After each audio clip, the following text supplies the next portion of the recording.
I'd now like to ask one of our advisory board members and one of our top faculty members, actually, Gina Tedesco, to introduce our next speaker.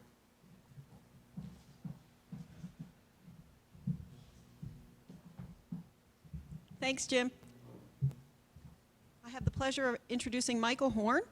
Michael Horn is the co-founder and executive director of education of Innosight Institute, a non-for-profit think tank devoted to applying the theories of disruptive innovation to problems in the social sector. He is the co-author of Disrupting Class, How Disruptive Innovation Will Change the Way the World Learns, with Harvard Business School professor and best-selling author Clay Christensen and Curtis Johnson. BusinessWeek named the book one of the 10 best innovation and design books of 2008. Strategy and Business awarded it the best human capital book in 2008. Newsweek named it as the 14th book on its list of 50 books for our times. And the National Chamber Foundation named it first among its 10 books that drive the debate in 2009. Disrupting Class uses the theories of disruptive innovation to identify the root causes of schools' struggles and suggest a path forward to customize an education for every child in a way he or she learns. Horn has been a featured keynote speaker at many conferences, including the Virtual School Symposium and Microsoft School of the Future World Summit. It's my pleasure to introduce Michael Horn.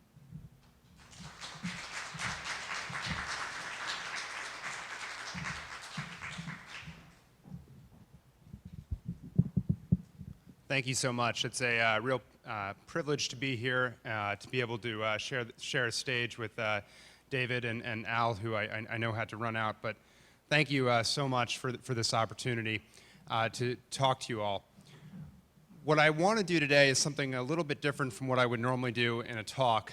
Jim gave me some marching orders, and I figured I would try to conform to them rather than do what I felt like doing. And but I think it'll make for a good session. When we wrote the book, Disrupting Class, as was just mentioned, I wrote it with Curtis Johnson and a professor at the Harvard Business School who you've all heard from before, Clayton Christensen.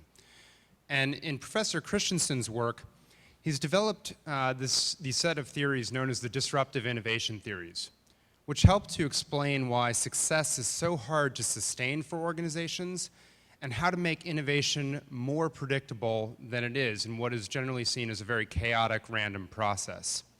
And when we approached the writing of Disrupting Class, we took a very different approach from most researchers in education or people who talk about the problems that our schools face, which was rather than stand from within schools to diagnose their problems, we stood outside, put these theories on like a set of lenses, and basically looked through them to say, what are the root causes of why schools struggle, and how might we help them to innovate to solve these problems?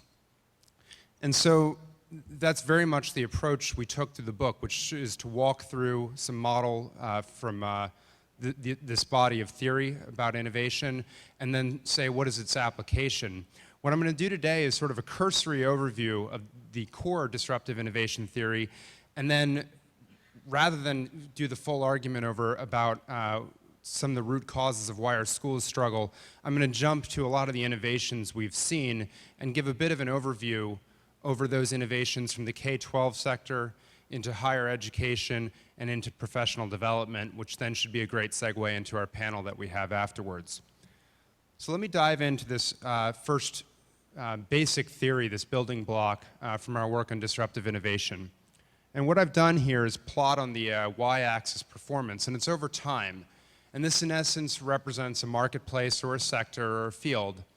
And what we see in every sector are that there are two trajectories of performance improvement, but the basic tenet is this, which is that technology changes faster than do our lives. Technology changes faster than our lives change. And so what we see is that there are basically two trajectories in any market. The first one is this relatively flat line of performance that customers can utilize or absorb over time. And then the other trajectory we see is this pace of technological progress.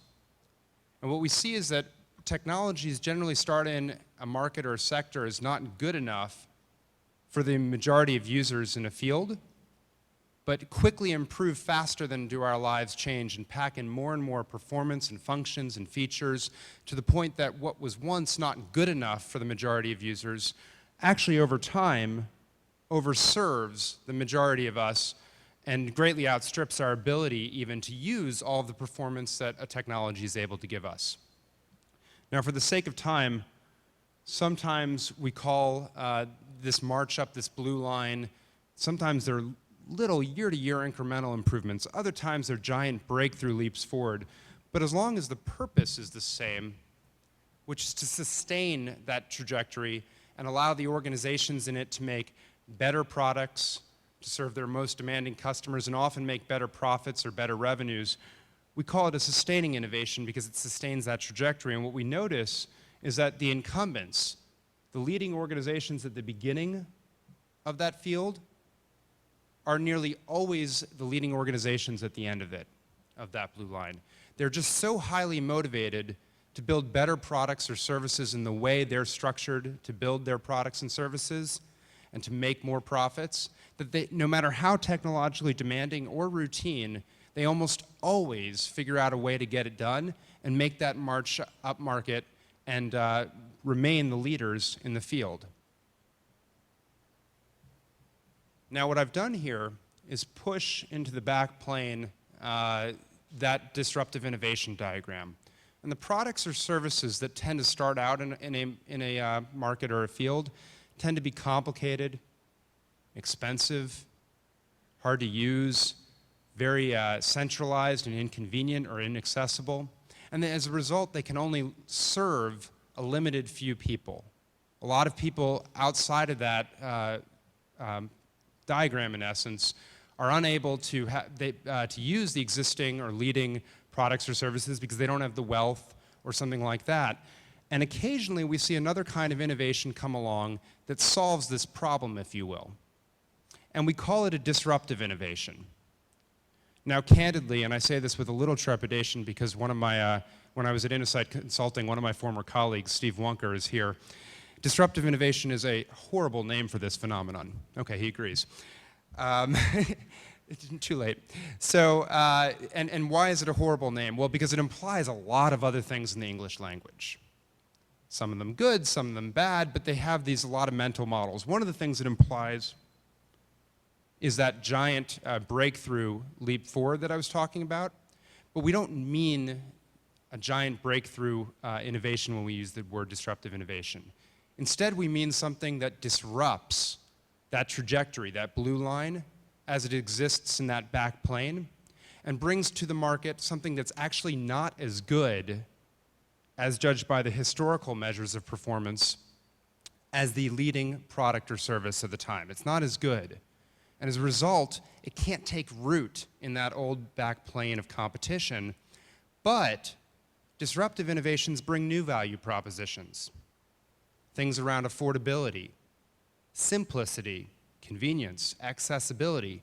And for all those people who were literally unable to consume the existing backplane product, for the first time, because of these new value propositions, they're able to consume this disruptive innovation. And true to form, like all technologies underneath, disruptive innovations improve year over year over year. And so what was originally not good enough to serve those existing customers becomes better and better and better and can handle more and more complicated problems. And delighted by the new value proposition around affordability or simplicity or convenience, customers and the problems migrate out into that front plane, and the world is transformed. And it puts the incumbents or the leading organizations or products and services typically out of business, as entrants nearly always win battles of disruptive innovation. Now, one of the key insights here is they start by serving these non-consumers, people who couldn't afford the product and so forth, and they don't attack the leading organizations head-on or the place where the biggest area of the market as it exists or where most of the users already are. They don't go there. They go to the fringes, to the non-consumers. Now, disruptive innovations we see in lots of fields. It's actually not a very technological heavy fields in some cases. In some other cases, it's very technology heavy. And what I've done here is put a list of the, in the blue column, of the companies whose stock we wish we had owned over the last couple decades. And in the yesterday column are those companies or organizations that they've disrupted over the last few decades, who in their own right were disruptive when they got their own start. So if we start at the top of that, and I'll just talk through a couple of these to give you a concrete idea of disruptive innovation, we see today that the Detroit automakers have largely been disrupted by their Japanese counterparts, starting with most notably Toyota. Now, how did Toyota get its start before it accelerated recently? How did it get started? It did not come in with the high-flying Lexuses that everyone drove into the parking lot this morning. It started at the low end with this crummy car called a Corona. Anyone own a Corona here before I make fun of it? We got a couple. It rusted real quickly, right? It was not nearly as good as the gas-guzzling cars that Detroit was sending down, but for people who couldn't afford those gas-guzzling cars that were quite expensive from Detroit, the Corona was just a blessing in disguise because it allowed them now to have an automobile. It was better than their alternative, nothing at all. Now, Toyota started there and quickly went up market. Started with the Corona, went up to the Tercel, Corolla, Camry, Avalon, 4Runner, and then the Lexus, and transformed the world. Now, to be fair to the Detroit automakers, they saw these guys coming. And occasionally they said, you know, we really ought to go down to the low end and compete with those buggers. So they'd send down a Pinto or a Chevette. But when they compared the margins of selling one of those vehicles with the unmitigated blessing of being able to sell yet another Ford Explorer or a Cadillac Escalade, it just didn't make any sense, right? And so they would retreat up market and cede ground to Toyota, who continued to move up and take more and more share. Now today, Toyota is being disrupted. They didn't feel it until recently, and now it's become clearer. But does anyone know who today is disrupting Toyota? Hyundai, right? Hyundai, Kia, the Koreans, right? They're coming up underneath, and they basically own the subcompact end of the market, and they're not being too shy about their strategy either. They started at the low end with crummy cars, and now they're stretching up even into the luxury cars. And just as Toyota has been disrupting Mercedes-Benz and happily ceding ground at the subcompact end of the market, Hyundai is not being too shy about it. Let's do to Lexus what Lexus did to Mercedes-Benz. This is an advertisement they've been running. And we see underneath them are Chinese and Chery, and no one need worry about the Indians and Tata, because I'm sure they'll never be good enough. But you see this trend repeat itself over and over again, right? In all sectors. Department stores, there used to be 300 plus department store chains in the United States, been disrupted by discount retail. Kmart, Walmart, Target. Target's now gone up market and transformed into Target. And online retail is coming up underneath them. We can keep going down this list. Computers is the example I normally would have used in a fuller definition of disruptive innovation, where mini computers and mainframes largely got disrupted by personal computers, and now we have smartphones from Verizon and the RIM BlackBerry and the iPhone and on starting to disrupt underneath them. As really what we're holding around with us, I have the Nexus 1, is little computers in our hands. Now, we see this pattern over and over again. Why is this an interesting pattern?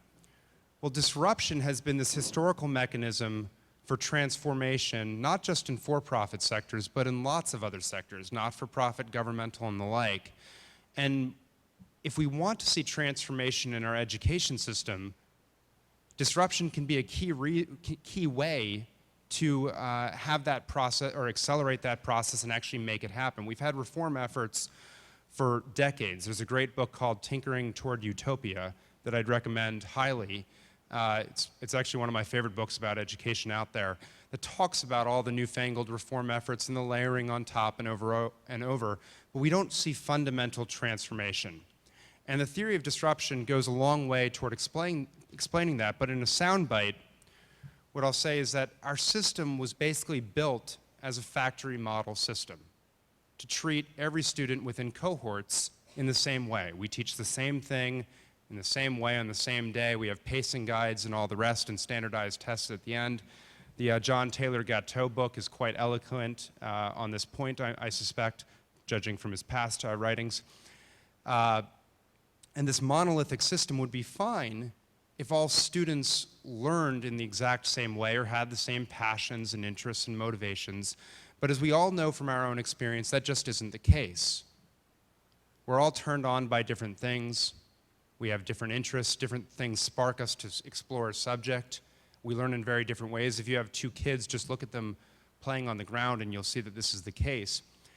And there's been a whole, over the last 2 to 3 decades really, there have been a whole series of academic cognitive scientists and neuroscientists exploring the subject in deep detail, trying to understand more deeply these differences. But the reality is that we learn differently.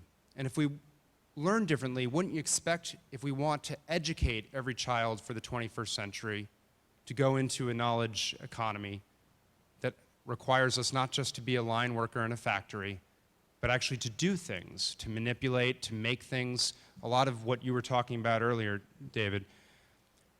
Wouldn't you expect that you would get a system that would customize for those differences? And it's just clearly not the case, and it's prohibitively expensive largely to do so in the current system. And so in the book Disrupting Class, and this is where I'm going to make a bit of a leap and bypass some of the argument, we talk about how online learning, by migrating the learning job, not a lot of the other jobs that education does for society and schools do for society, but the learning job, migrating that to the computer, to online learning, can be a great way to get those customized pathways and allow students to explore subjects in depth and create things and collaborate with people, not just in their classroom, which I think will become an outdated concept, but across the world. And the key question, though, is, okay, so computers have been around for several decades, but they haven't had this transformational impact whatsoever in our education system.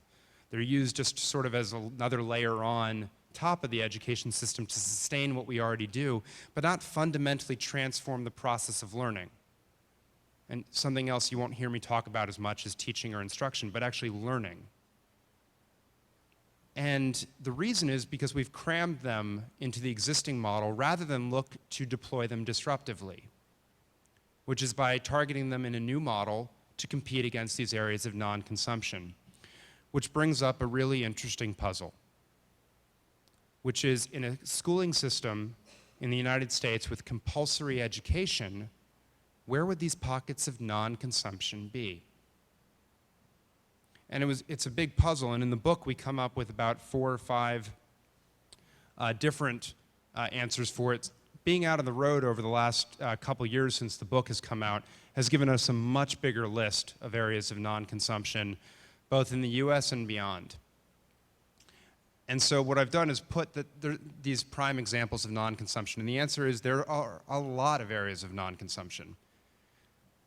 And online learning has actually been penetrating in very different models, looking in very different ways depending on the circumstance, to take hold in these areas and grow. And so I'm just going to go down the list. In a survey, one of the questions was, give us an idea of all the innovations that you've seen traveling around. And so that's what I'm going to jump off and do here. If you look at that first one, homeschooled and homebound students, that's where a lot of the innovation originally started with virtual schools, in the form of virtual charter schools. The other area where a lot of this online learning got its start is a little bit further down. I meant to bring it up, but that's the AP and other advanced courses, as well as scheduling conflicts. And this came out in the form of state virtual schools, supplemental schools. New Jersey does not have one. It's one of a few states in the country, I think 6 states in the country, that does not have a state virtual school. Florida Virtual School, Michigan Virtual University, places like that started targeting these areas of non-consumption from the get-go and started making some big waves. And so For homeschooled students, the companies that largely did it were companies like K-12 Inc., which is now a publicly traded company, Connections Academy, which is affiliated with Sylvan Learning. You have lots of other places that have started offering full-time virtual experiences for homeschooled students. But there's a limit to the number of students we would expect to ever be homeschooled. And so scheduling conflicts in AP and other advanced courses was another big area where they would come in, different providers like the Florida Virtual School or like an Apex Learning, and come in and say, here, let us help you out with just those couple classes you aren't able to offer your students, because in a time of budget cuts, you've had to narrow the curriculum or something like that. And let us offer an AP course. There are 34 AP courses today. I don't know a school yet that offers all 34 advanced placement courses. The most I've seen is 20, which is remarkable. But there are always kids in those schools that want opportunities for a class that is not being offered. And so rather than hire a full-time teacher, which they're not able to do, they're able to have a virtual teacher or have one teacher in one building and maybe not some of the others that is able to reach many students in a lot of different localities and geographies. And this is how these online programs got started. The story is actually bleaker than what I just laid out. 25% of American high schools do not offer an advanced course, defined as anything above Algebra 2, defined as anything above biology, so no chemistry, no physics, no engineering, defined as any honors reading class, period. 25% of high schools, big area of non-consumption. Disproportionately affects small rural and urban schools.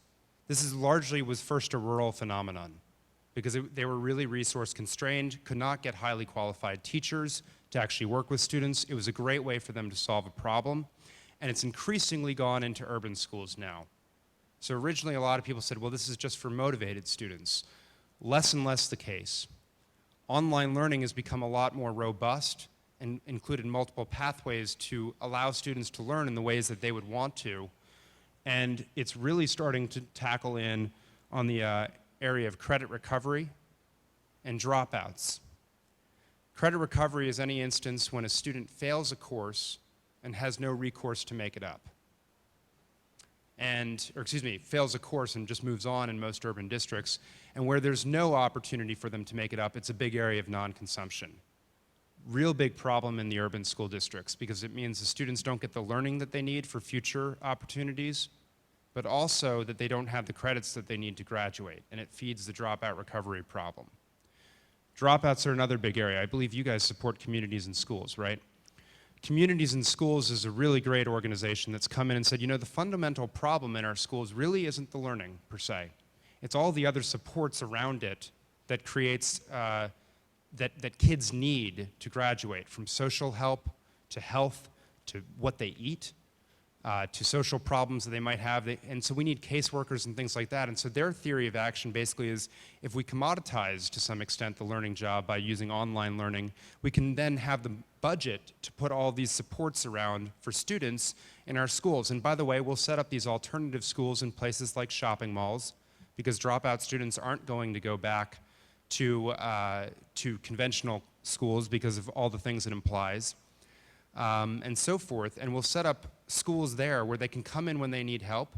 They can work from home if their schedules dictate such, because a lot of students drop out not because they're stupid or something like that, but because they have real life get in the way. They need to have jobs to support their families. They might have pregnancies. They might just be bored with the current curriculum. 25%, I think, of students just drop out because they're frankly bored of what's going on in front of them. You heard that alluded to. So communities and schools and a lot of other alternative schools have been a huge movement taking advantage of these non-consumption areas to introduce a very different model.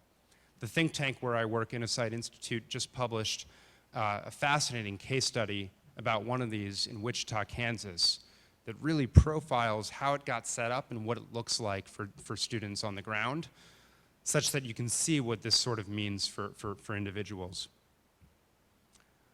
I could keep on going. Unit recovery is becoming a really interesting area of non-consumption that we had never thought about when we wrote the book. A student fails a particular project or a module or something like that. Rather than just move them on as our system does, into the next one, give them an online opportunity to make it up and actually get the learning from that.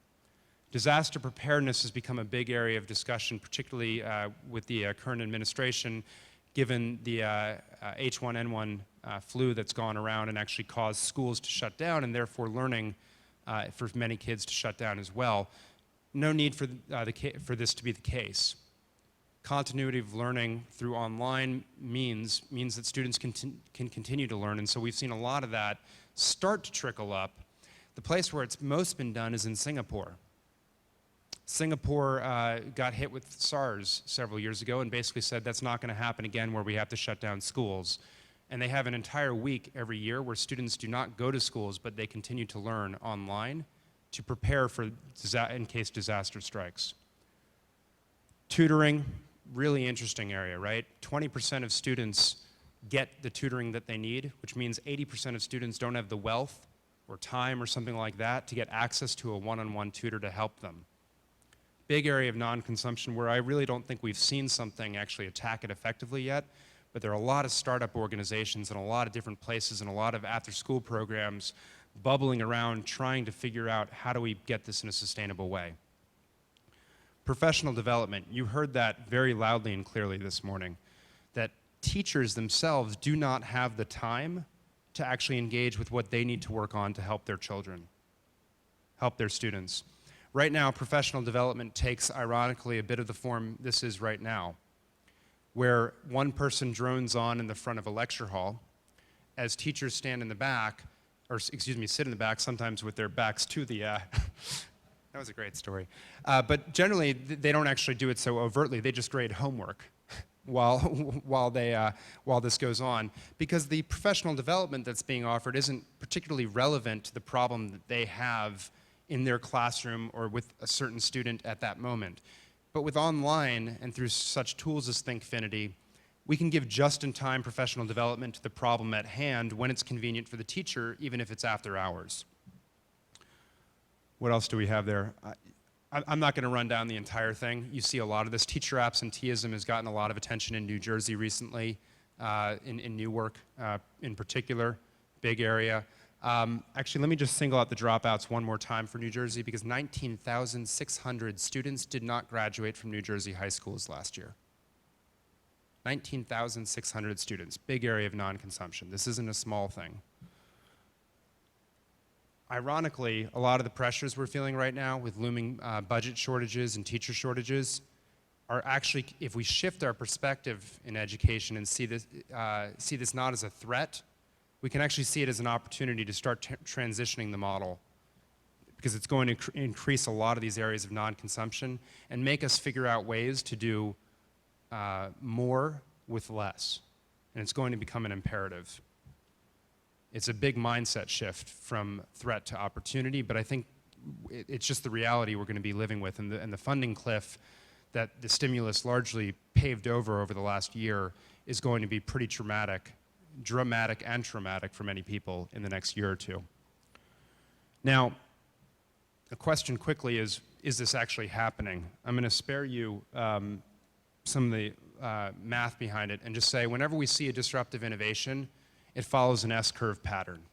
In the early years of the innovation, people sort of creep into the market and try out the innovation, give a lot of input, feedback, and so forth. There's a lot of tinkering. It's certainly not perfect.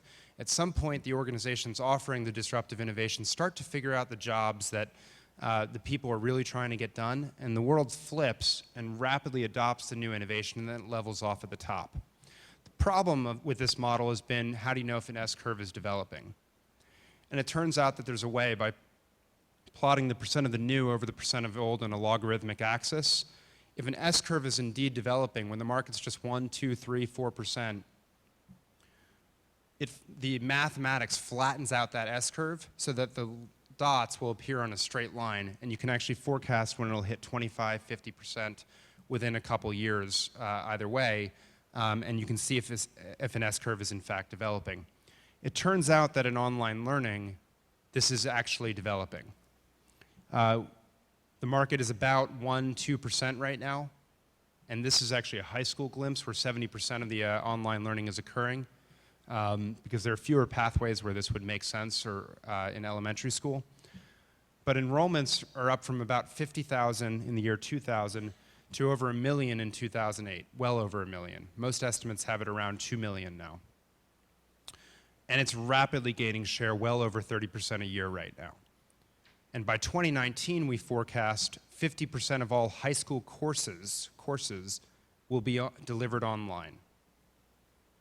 So that's 9, 10 years from now, which means for education, that would be relatively fast change.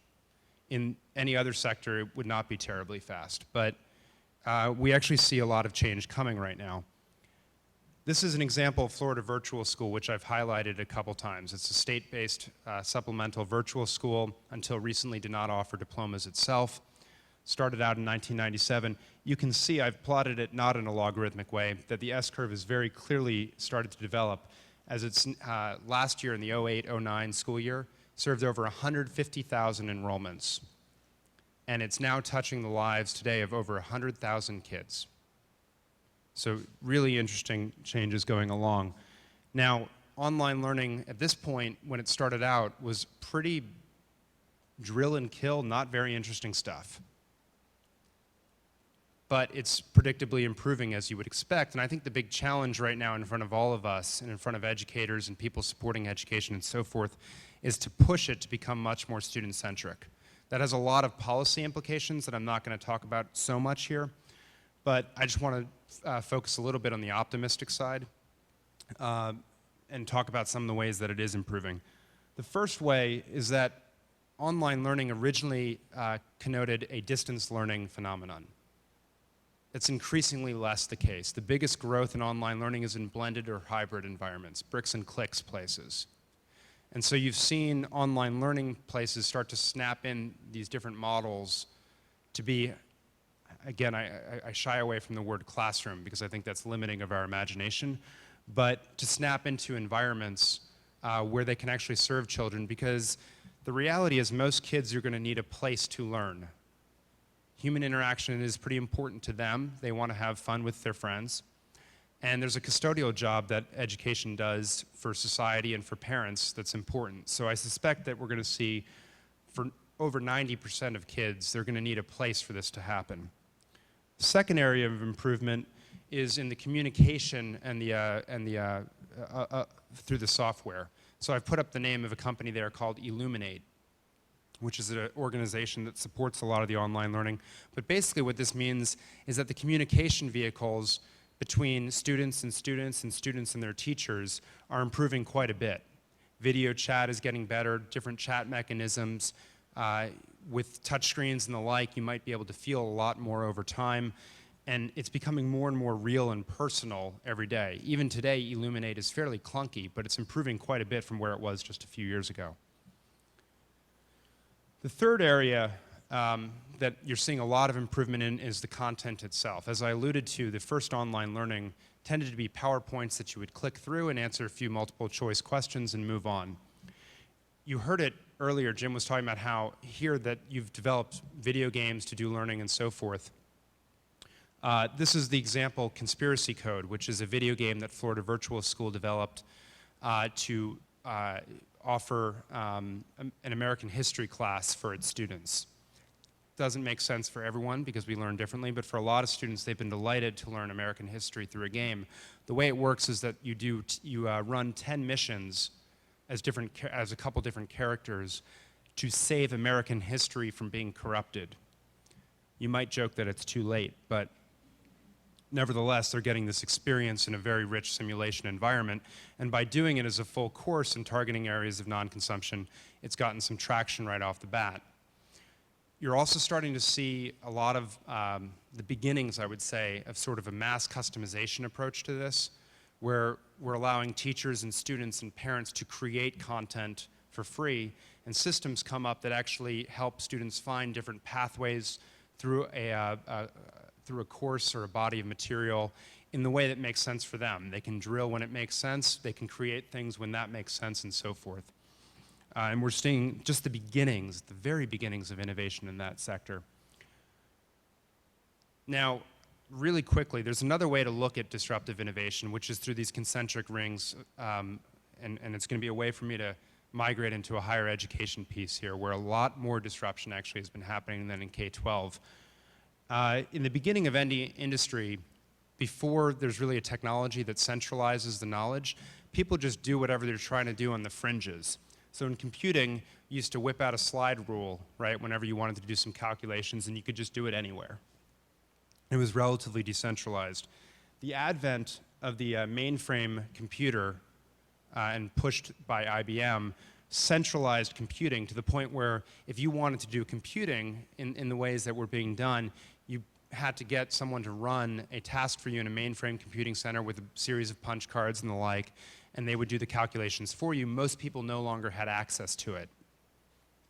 The mini computer allowed comparatively more people, but still relatively few, to have access to computing. It was still in centers and the like, and engineers ran it, but it decentralized the industry marginally. And then personal computers decentralized the industry even more, as it was disruptive relative to mini computers, and allowed most of us to have a computer right on our desktops, right, where we could do computing. And now notebooks, and followed by netbooks and handhelds, are disrupting it even further, allowing many more people access and decentralizing the industry even more. We see the same phenomenon in higher education. Higher education started serving the relatively limited few at places like Harvard University in the 1600s. Most people didn't have access to it. It was a very centralized place. The land-grant acts of the 1800s opened up education for a whole new swath of society through the birth of the state university that grew like wildfire. And there's a great book out that I'm just in the middle of that I'd recommend, call it DIYU, Do It Yourself University, that really traces this history quite well. The next string was community colleges, which have been disruptive relative to state universities. Over 50% of post-secondary education in the United States is now done in community colleges. Over 50%. Been very decentralizing and disruptive relative to the state universities. And now we're seeing this biggest next wave, which is the online university, which is competing basically on a convenience or access dimension, and allowing many more people to access education, higher education for the first time in many cases, or for job retraining in others. And it's allowing them to do it in the comfort of their own homes and at their fingertips and the like. Fairleigh Dickinson actually has been one of the leaders from the old guard of institutions in online learning, and you have a pretty big, robust program of doing it. But online universities have been growing rapidly. A look at the numbers. Between 2007 and 2009, higher education enrollments barely inched up. Even at a time when the economy started contracting and you'd expect more people to rush into education, it just budged up about 1.2%. Look at that next line.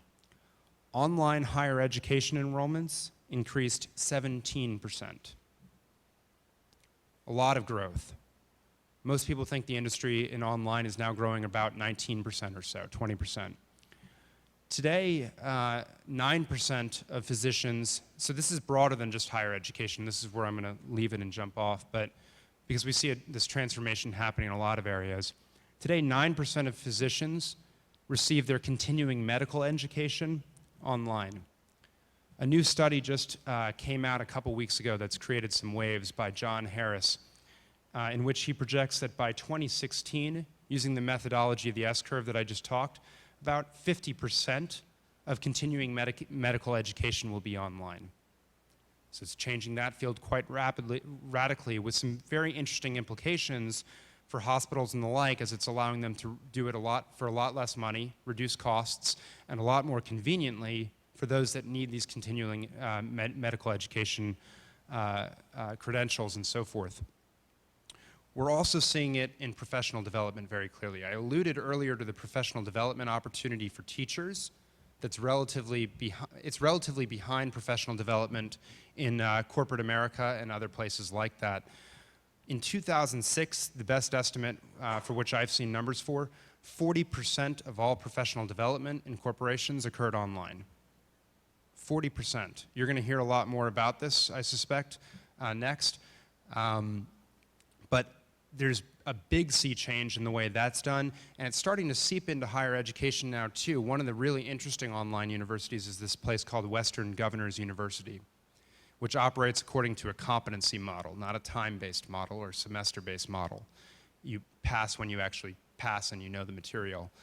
And they use a lot of the resources from corporations and the e-learning resources to snap together their curriculum and the like, realizing that, hey, our professors here are probably not going to build the most interesting, engaging stuff. They're people dedicated full-time to it. We'll just put the best stuff in front of the students and let them figure out what makes sense for them, and we'll advise them in that process. Very different model of education and stretches the imagination a lot. For time's sake, I'm going to leave it there. I appreciate the opportunity. I don't know if we have time for questions, but thank you so much for listening today.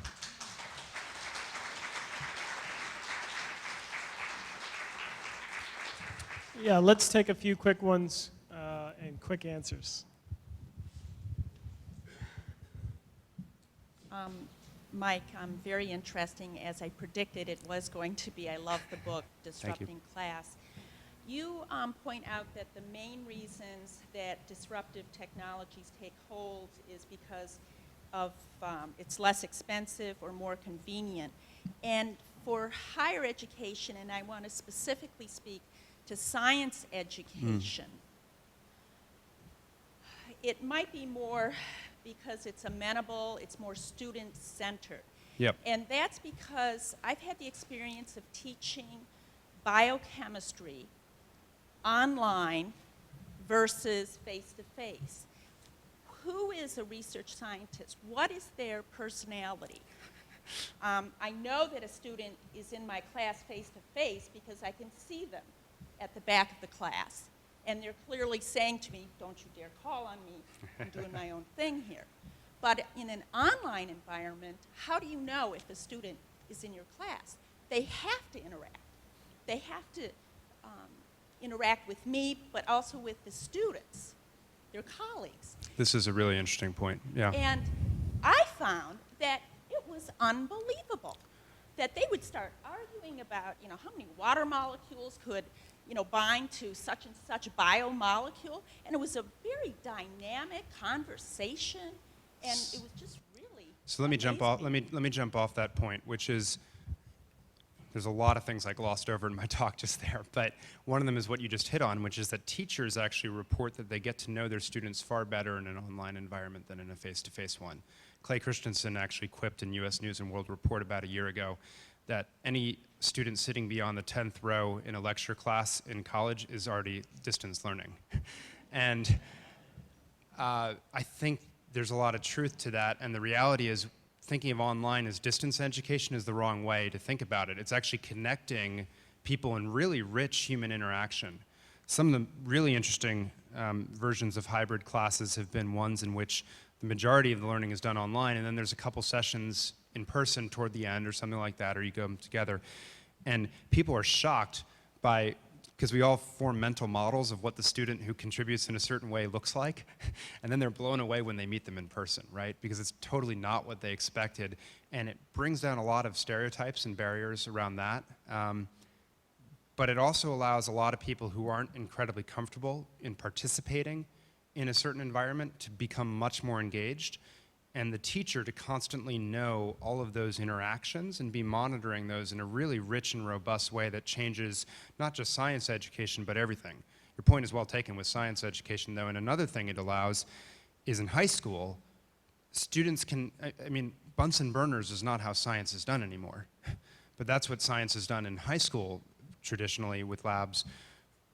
Using online, we can actually manipulate the laboratories at Georgia Tech and actually do real experiments.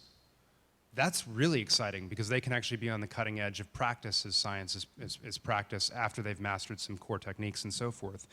And the policies are not really there recognizing that yet, and that's what we need to move forward a little bit on to stop thinking about the sort of the process maybe and regulating that so tightly and allow for some innovation there so that we can see what the different models actually might be.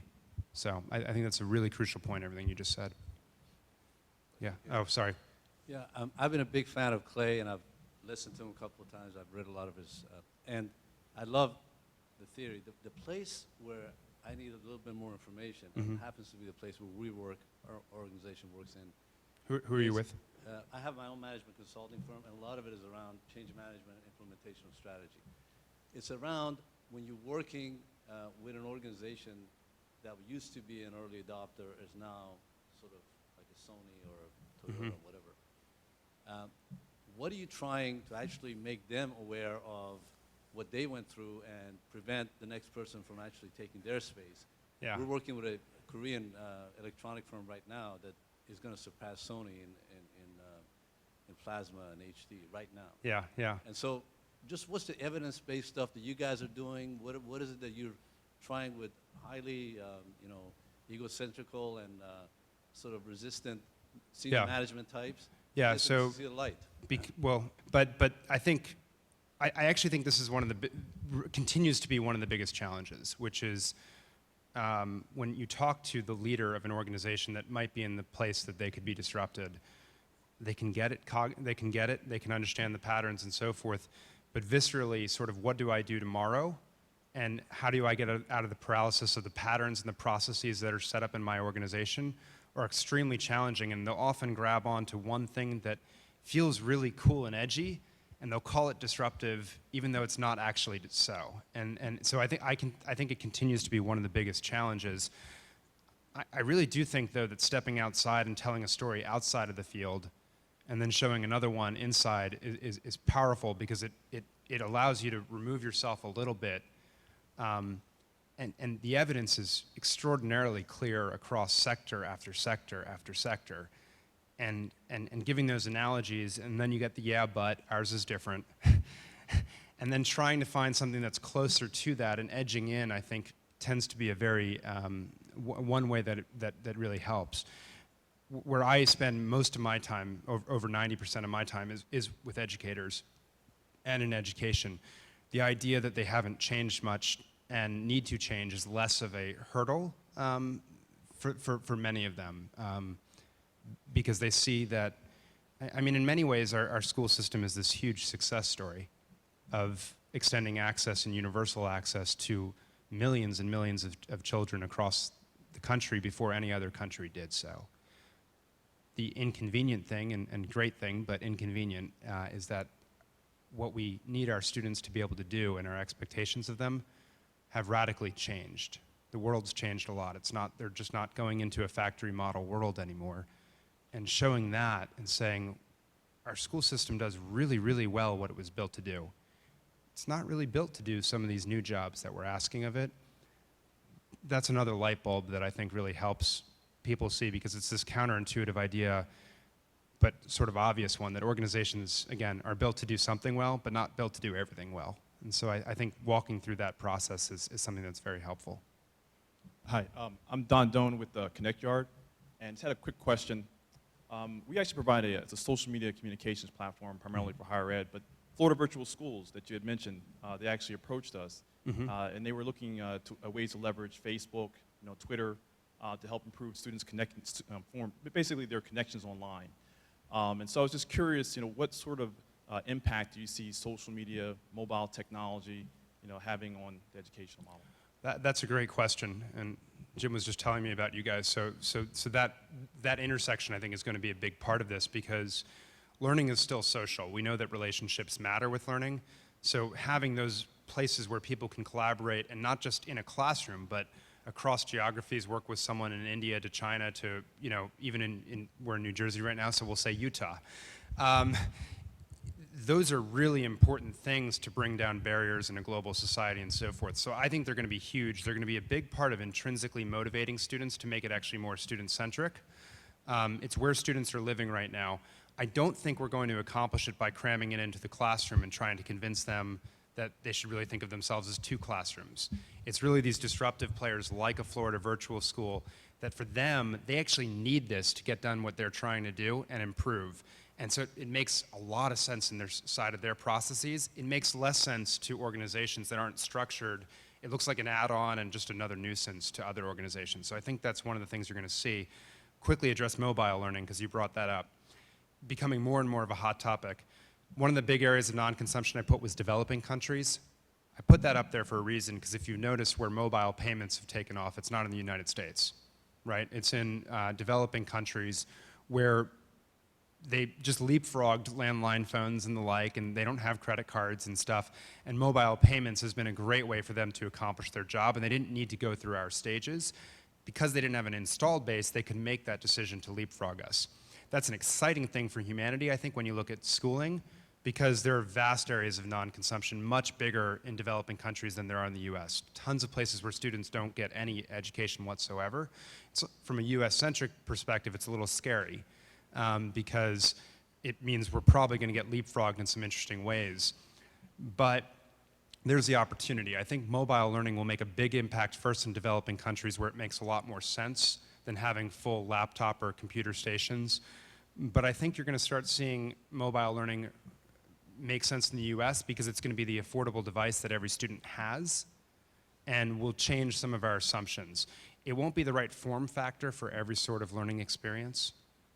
Probably initially, and I don't know, maybe ever, but let's say initially, because I'm sort of more of that belief.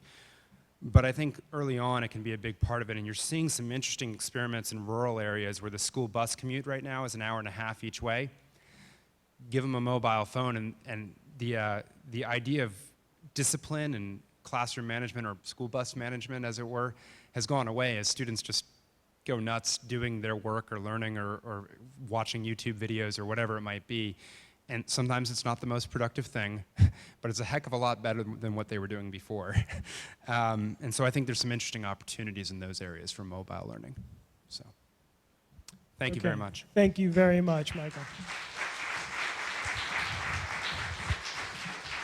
Michael's going to stick around, so feel free to ask questions after our panel.